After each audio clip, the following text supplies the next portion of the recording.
कनक जल्दी से कमरे से भागती हुई बाहर जाती। सीढ़ियों से उतरते हुए वो जल्दी जल्दी नीचे जा रही होती है। माधवी और हवेली के बाकी लोग उसे देखकर हैरान रह जाते।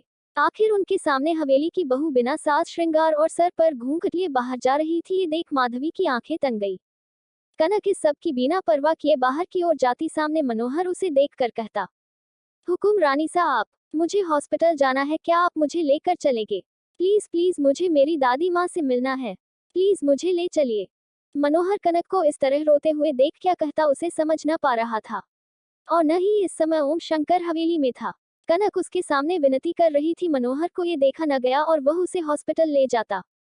मनोहर को पता था कनक की दादी कौन से हॉस्पिटल में थी। वह हॉस्पिटल के आगे गाड़ी रोक देता। आइए हुकुम रानी साहब, हम आपको आपकी दादी माँ के पास ले चलते। मनोहर गाड़ी का दरवाजा खोले कनक से कहता। कनक भी उसे पीछे पीछे हॉस्पिटल के अंदर चली जाती। एक जगह रुकने पर मनोहर कहता, इस कमरे में आपकी दादी सा है। इतना सुनते ही कनक हॉस्पिटल के उस कमरे में जाती जहां उसकी दादी बेड पर लेटी हुई थी। उसके आसपास बहुत सारे मशीनें लगे हुए थे। एक उनके सीने पर और दो हाथों में उनके मुंह पर ऑक्सीजन मास्क था। वो आंखें बंद किए निर्जीव शरीर की तरह हो गई थी। कनक अपनी दादी को इस हालत में देखकर रो पड़ती। हमेशा से बोलने वाली कनक की दादी माँ आज निशब्द हालत में थी। कनक अपनी दादी का हाथ थामे उनसे कहती, दादी आपको क्या हुआ है? कुछ बोलो ना दादी। धीरे धीरे कनक की दादी अपनी आंखें खोलती। वह एक टक कनक के चेहरे को देखती, जैसे उसे पहचानने की कोशिश करती। फिर अपने हाथों से ऑक्सीजन मास्क हटाती हुई कहती, कनक महारी छोरी काठे चली गई थी। देख तेरे माँ बाबू चले गए। जे दिन दिखाने से पहले भगवान महारे को उठा लेता। महारा बेटा बहू कहते हुए दादी की आवाज अटकने लगती। ऐसा मत कहो दादी, अब आपके अलावा मेरा अपना है ही कौन? आप चली जाएगी तो मेरा क्या होगा? मैं तो अकेली हो जाऊंगी। कनक की दादी उसके सिर पर हाथ फेरते हुए कहती। तभी कनक की मांग में सिंदूर देख दादी कहती, जे क्या छोरी थारी मांग में सिंदूर? थारा ब्याह हो गयो, अब महारे को कोई चिंता न है। थारा ब्याह हो गयो, अब थारा बिंद ही थारी ख्याल रखे। अब से वही थारा परिवार होवे। अपने बिंद की हर बात माने और अपने परिवार को हमेशा खुश रखे हैं छोरी। अब मैं चैन से जा सकूं हूँ। नहीं दादी, आप मुझे छोड़कर मत जाओ, मुझे जरूरत है आपकी। मैं अकेली हो जाऊंगी दादी। दादी अपनी आखिरी सांस ले चुकी। उनका हाथ ढीला पड़ चुका था। कनक अपनी दादी को पकड़कर फूट फूट कर रो पड़ती है। बाहर खड़ा ओम शंकर ये सब देख रहा था। आज कनक ने अपना सब कुछ खो दिया। माँ पापा और दादी, उसका परिवार, सब कुछ खो चुका था। हॉस्पिटल की नर्स कनक को सहारा देते हुए बाहर ले जाती। मनोहर कनक को हवेली लेकर जाता। कनक को हवेली आता हुआ देख माधवी उसे कुछ कहने जाती, लेकिन ओम शंकर उसे रोक लेता। ओम शंकर अपने कमरे में जाता है। तभी माधवी उसके कमरे में आकर उससे कहती, क्या हम पूछ सकते हैं कि रातों रात हमारे हुकुम सा ने ब्याह करने की क्या जरूरत पड़ गई? काकी सा, आपको मैंने कहा था न कि सही समय आने पर आपको सब कुछ बता दूंगा। ये हम नहीं, पूरे पुष्कर के लोग कह रहे हैं। शंकर बताए क्या कहेंगे आप पुष्कर के लोगों को? उनकी हुकुम सा की बिंदनी इस हवेली में रहने लायक भी है या नहीं? जिन्हें यहाँ के तौर तरीके नहीं पता, यहाँ के रहन सहन के बारे में नहीं पता, उनका परिचय आप किस प्रकार अपने पुष्कर वालों को देंगे? क्या बताएंगे आप? कल तक आपने सुजानगढ़ में कदम तक नहीं रखा था। सिर्फ इस लड़की के कारण आप सुजानगढ़ चले गए। काकी सा, आपको हम पर विश्वास है न? हम कभी कोई गलत फैसला नहीं लेते। इस फैसले के पीछे भी हमारा कारण है, जो कि सही समय आने पर पूरे पुष्कर को बता दिया जाएगा। और रही बात हमारे सुजानगढ़ की, हम उस रंजीत सिंह को उसकी गलती की सजा देने गए थे। आप नहीं जानते कि इस लड़की को हवेली की बहू बनाकर आपने क्या किया है। हमारे हवेली की मान सम्मान इस लड़की के आने से ही कम होती जा रही। हम सब कुछ बर्दाश्त कर सकते हैं, लेकिन इस हवेली की मान सम्मान और परंपरा को मिट्टी में मिलते हुए देखिए कभी बर्दाश्त नहीं कर सकते, ये आप ध्यान रखें। कहते हुए माधवी वहां से जाने लगी। यहाँ कमरे में कनक खुद को समेटकर फूट फूट कर रोती है। आज से पहले इतना अकेला महसूस उसने कभी नहीं पाया। तभी अपने कंधे पर किसी हाथ का स्पर्श पाकर वो देखती, तुम भाभी सा, आप खुद को अकेला महसूस न करो। आपको जो कुछ भी तकलीफ है आप हमसे कह सकती हो। एक दोस्त समझकर अपनी मन की बात आप बेझिझक कह सकती हो। कुमुद को ऐसा कहता हुआ देख कनक कहती, कितनी अजीब बात है ना, एक ही पल में जिंदगी कब कैसे बदल जाए ये कोई नहीं जान पाता। कल तक मेरे पास सब कुछ था, मेरे माँ पापा दादी, एक भरा खुशहाल परिवार, और आज एकदम अकेली। भाभी, हम आपका दुख समझ सकते हैं, लेकिन समय के साथ साथ सब कुछ ठीक हो जाता है। आप खाना खा लो, आपकी तबीयत बहुत खराब है, आपको समय पर दवाई भी लेनी है। मुझसे कुछ खाया नहीं जाएगा। कनक ने रुंधे गले से कहा। थोड़ा सा भाभी सा अपने माँ पापा के लिए, अपनी दादी सा के लिए। कहते हुए एक निवाला कुमुद कनक को खिला देती। कनक को दवाई देकर कुमुद कमरे से बाहर जाती सामने ओम शंकर कहता। दवाई खा लिया उसने? जी भाई सा दवाई खा लिया। ओम शंकर बाहर से ही कनक को देखता रहा। सुबह हवेली के मंदिर में माधवी आरती की तैयारी कर रही थी। कुमुद और ओम शंकर भी तैयार होकर आरती में शामिल होने आ जाते।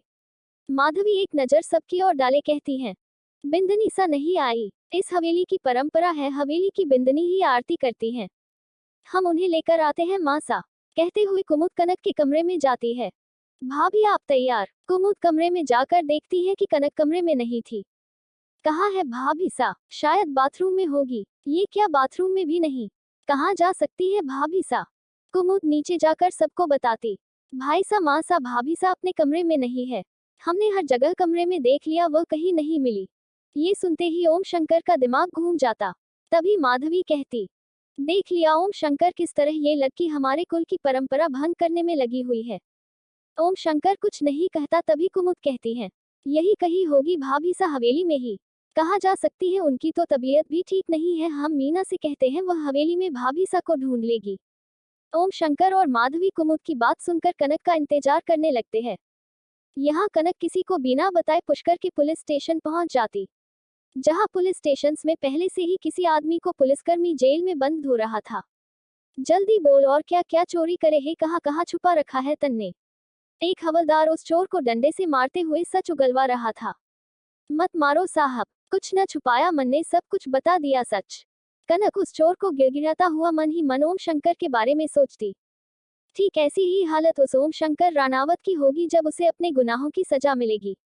बहुत शौक है न लोगों पर अत्याचार करना, अब उसे सजा मिलकर रहेगी। कनक अपनी सोच में गुम थी कि एक हवलदार उसे कहता, मैडम बड़े साहब आ गए। कनक पुलिस स्टेशन के बड़े साहब के पास जाती। वो पुलिस वाला शिकायत दर्ज कराने की रजिस्टर खोलते हुए कनक से कहता, जी मैडम बताए, किसकी रिपोर्ट लिखवानी है? ओम शंकर रानावत के खिलाफ केस दर्ज करवानी है, मेरे माता पिता को बेरहमी से खून करने के जुर्म में। इतना कहते ही पुलिस स्टेशन के सारे लोग अपना काम छोड़कर कनक की ओर देखने लगते। यहाँ तक कि पुलिस स्टेशन के बड़े साहब भी कनक को हैरान होकर देखने लगते। फिर कहते हैं, क्या आपके पास इस बात का कोई सबूत या गवाह है कि ओम शंकर रानावत ने ही आपके माता पिता का खून किया है?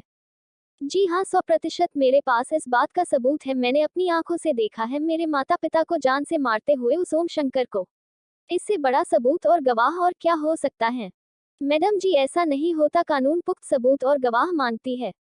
आपके कह देने से ये साबित नहीं हो जाता कि ओम शंकर रानावत ने ही आपके माता पिता का खून किया है।